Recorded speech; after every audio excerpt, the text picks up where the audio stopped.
లక్ష్మీదేవర బోనాలు నాయకపోడ్ గిరిజనుల ఆరాధ్య దైవం. తెలంగాణలోని నాయకపోడ్ గిరిజనుల తెగలు అత్యంత భక్తి, ఆచారపరమైన విశ్వాసంతో జరుపుకునే ప్రధాన పండుగ లక్ష్మీదేవర జాతర. ఈ పండుగ వారి ఇలవేల్పు దేవత అయిన లక్ష్మీదేవరకు అంకితం చేయబడింది. దేవతా స్వరూపం. లక్ష్మీదేవర విగ్రహం గుర్రం తల ఆకారంలో ఉంటుంది.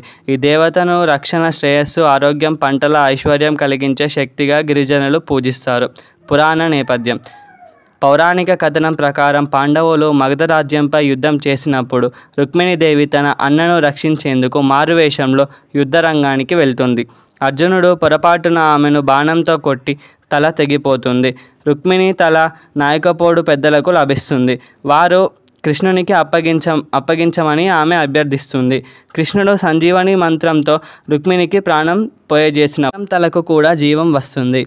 కృష్ణుడు ఆ గుర్రం తలను నాయకపోడ్లకు కానుకగా ఇస్తూ, ఇది మీ ఇలవేల్పు దేవత, మీ జాతికి రక్షణగా ఉంటుంది అని ఆశీర్వదించాడు. అప్పటి నుండి వారు ఆ తలను లక్ష్మీదేవరగా ఆరాధిస్తున్నారు. జాతర ఉత్సవం. ఉగాది పండుగ తర్వాత 3 రోజుల పాటు లక్ష్మీదేవర పండుగ వైభవంగా జరుగుతుంది. మొదటి రోజు దేవత విగ్రహాలను గోదావరి గంగ స్నానానికి తీసుకువెళ్ళి శుద్ధి చేస్తారు.